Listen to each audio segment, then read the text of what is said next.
Unpopular opinion. What if Taylor Swift is, in fact, Travis Kelce's dream girl? Now, to my understanding, he's never said that explicitly, but he has said that being with her feels like a dream. And honestly, this really shouldn't matter. And the reason I'm saying this is because for some reason I am seeing a lot of Black women like lose their mind over this whole Travis Kelce and Taylor Swift thing. And to be fair, it was all spurred on by this recent controversy where Taylor Swift allegedly and likely threw shade at Kayla Nicole through her song Opalite.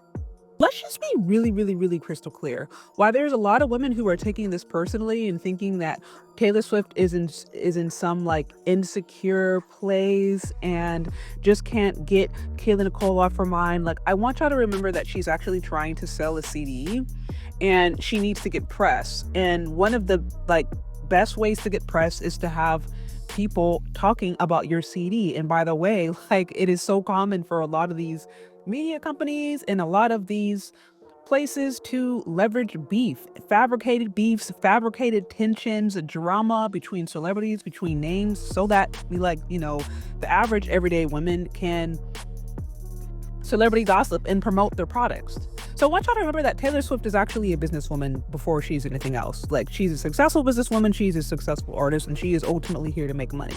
Now, with that said, I do think that this, coordinated hit towards Kayla Nicole was connected to a larger agenda to basically get her some money and get her some sales. But a lot of women are like kind of, I don't want to say losing their mind, but they are, in my opinion, feeding into this narrative that white women are secretly always competing with them, that white women are always trying to undermine them, overpower them, that white women are secretly insecure of Black women and just envy them all the time because they believe that they're the most beautiful, the most exotic, the most desirable, and there's no comparison to Black women, right? Like this is the narrative that I see going on. And my pushback to that is I don't really think white women as a whole, and particularly Taylor Swift, is in a secret competition with Black women. I actually think she's like very comfortable being white. Like she's made almost billions of dollars being just that, like being a white blonde that is marketable globally. So I don't see her being insecure. I don't really see her, feeling like she is lesser than Black women who many of them want to wear her hair and want to have and want to date her brothers. Like I honestly don't think she feels insecure about that. I honestly, if anything, I think she knows how to leverage, or her business, her marketing team, they know how to leverage the insecurities or the emotions of the common men and women to ultimately get sales. And that's actually what I think is going on right now. I think this is the whole purpose of the shade and the lyrics was to get people talking and was to ultimately get her more money in the bank. But also, like I said, this competition between white women and Black women, I feel, is like largely one-sided. And I want to explain why. Like Black women tend to feel that just because a white guy has had sex with them or even has had a long history with Black women, that's his preference. They don't understand that men like have fetishes, they have phases, they like to just play around, they have, the thing that they like to sleep with, and then they have the thing that they like to bring home to their mom. And all of this is speculation. We don't ultimately know the inner workings of Travis Kelce's emotions and heart. But what we do know is that he proposed to Taylor Swift, and we do know that that Taylor Swift has elevated his even career. I mean, it's elevated him in many different ways. And to be clear, like Travis Kelce, he was already very successful before Taylor Swift, but them coming together collectively has just meant more revenue and just more eyeballs and more attention and ultimately more business opportunities for him. So Taylor Swift is very much like just a level up for him career wise. But besides that, I want to remind ladies that this secret competition between, white women and Black women that I think some ladies feel like they always are in, the upper hand that white women are always going to have over Black women is the fact that white women can give white men white babies. Black women cannot give white men white babies. I'm sorry to say that. white women have the ability to give white men white babies. So, for example, let's just say, just for example's sake, even if there is, this truth that, oh, this person, he likes some chocolate, or he has his, like, right, like, whatever black women are saying, they're saying that they believe Travis Kelce only likes black women and he's settling for Travis. Whatever, that's what they want to believe. That is what they want to believe for whatever fantasy reason, or whatever competition they have in their head. That doesn't change the fact that Taylor Swift has the ability to give Travis Kelce kids that look like him, and that will look like his family, and that will look like the community he comes from. And that is incredibly valuable for a lot of men. So, at the end of the day, I wanted to be clear that this is all like speculation. This is all celebrity stuff, and ultimately, this is all hook, line, and sink with what ultimately the powers that be want folks to do, which is talk about celebrities so that celebrities can make more money off of, the fantasies and the whims and the gossip of, everyday people. But I'm just trying to, what I ultimately want to do is get ladies to understand that a lot of the things that we obsess about, or a lot of things that we get so in our feelings about, are completely fabricated and not real.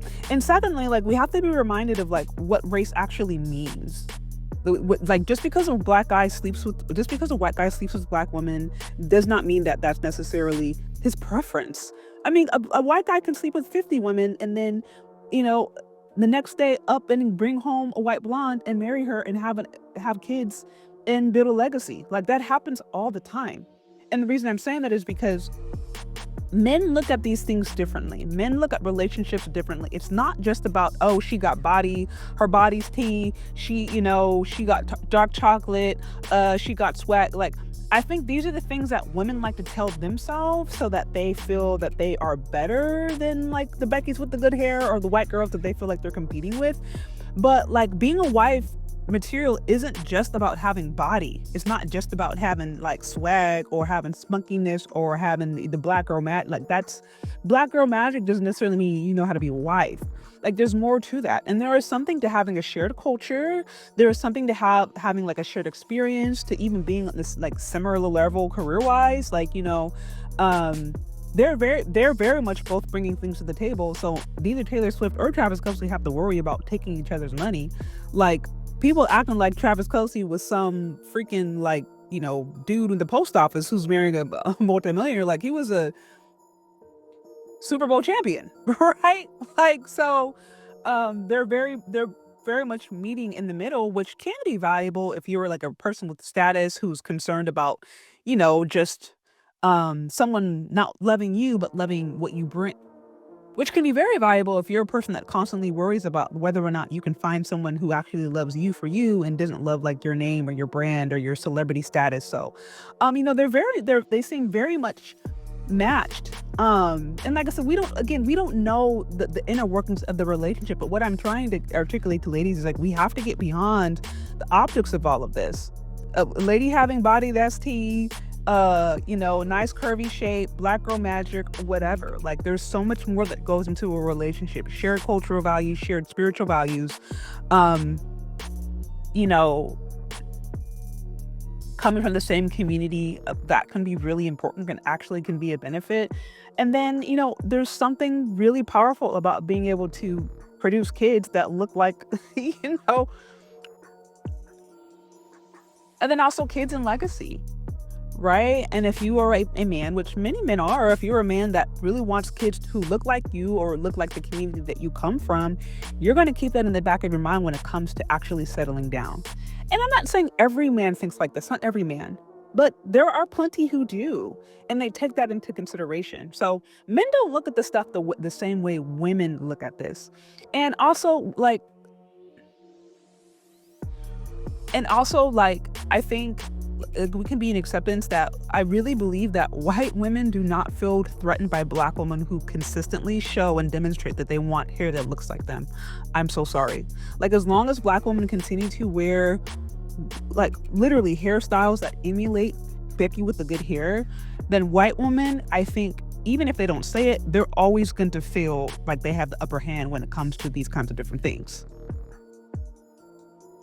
Or I'll say this, I think they're not going to feel like this sense of intimidation or this sense of, I don't level up to Black Beauty. Like, I don't think it's that deep. This is just my opinion. Maybe I'm wrong. I don't know. Maybe there's some white women out there who really do feel threatened by black women. But I'm like, based upon us living in the West and living in a white majority nation, and ultimately just living in a society globally where like being a freaking white blonde is marketable, like globally. Like I think as long as that's a thing, then we don't have to necessarily worry about white women like feeling always so inferior and always trying to go out of their way to like sabotage like a black woman's like name and love. Like I know there's white women who can be racist, that can happen, but I think in situations like this it's ultimately has more to do with media just trying to make some money and them knowing exactly how to manipulate women to do just that. So, y'all, those are just my thoughts. But what do y'all think? Let me know down in the comment section. Thank you so much for listening if you've gotten this far, and we'll talk later. Bye.